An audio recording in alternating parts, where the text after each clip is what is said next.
Hi friends, நம்ம இப்போ இருக்கிற இந்த காலகட்டத்தில் இருக்கக்கூடிய நம்மளுடைய அன்பார்ந்த சுற்றத்தார் இருக்கிறாங்களே, நம்மளுடைய நலன் விரும்பிகள் நிறைய பேர் இருப்பாங்கல்ல எல்லா இடத்துலையும். அவங்க பண்ணுற டார்ச்சரில் நம்ம ரொம்ப நர்வஸ் ஆகாமல் யோகாலாம் செஞ்சு ஆத்மா நல்ல சாந்தி அடைய வச்சு பொறுமையை காத்துக்கிட்டோம்னு சொன்னால் நாளைக்கு நமக்கு யாரும் எந்த அவார்டும் கொடுக்க போகிறது இல்லை.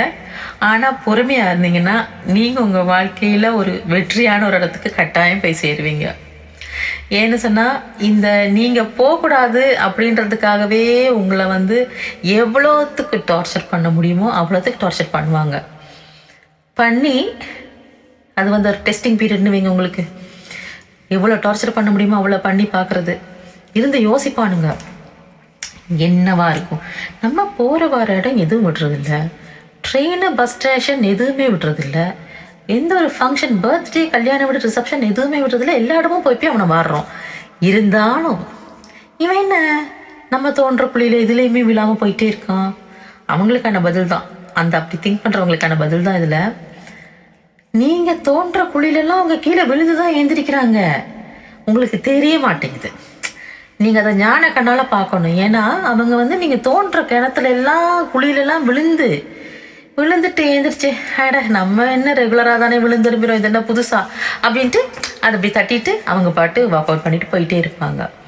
அது அவங்களுடைய பொறுமை. அந்த பொறுமை தான் அவங்கள எங்கேயோ ஒரு நல்ல நிலைக்கு கொண்டு போய் சேர்க்கும். இப்போ நீங்கள் இருக்கீங்கல்ல, உங்களுக்கு நான் பதில் சொல்லுமே. என்ன அந்த பொறுமை அப்படி? அதாவது அந்த பொறுமை அவங்களுக்கு வரணும்னா குழி தோணுனீங்களே உங்களை இவங்க எப்படி யோசிப்பாங்கன்னா, ஒரு கால் தூசுக்கு கூட ஒரு பொருட்டாவே அவங்கள மதிக்கிறது இல்லை. அதனால தான் நீங்கள் என்ன செஞ்சாலும் உங்களை கண்டுக்கிறதே கிடையாது. ஆனால் நீங்கள் என்ன நினைப்பீங்க, நம்மளை பார்த்து பயந்து ஓடுறானே, நம்ம பெரிய வீரன் தான் அப்படின்ட்டு திரும்ப திரும்ப அடுத்த கோல் போட்டுகிட்டே இருக்கிறது. ஆனால் அவன் இப்படியான ஒருத்தங்கிட்ட எல்லாமே பதில் சொல்லிட்டு இவனுக்கெல்லாம் பதில் சொல்லிட்டு இருந்தேன்னா என்னுடைய தரம் கீழே போயிடும் அப்படின்னு சொல்லிட்டு அவன் பாட்டுக்கு போயிட்டே இருப்பான்.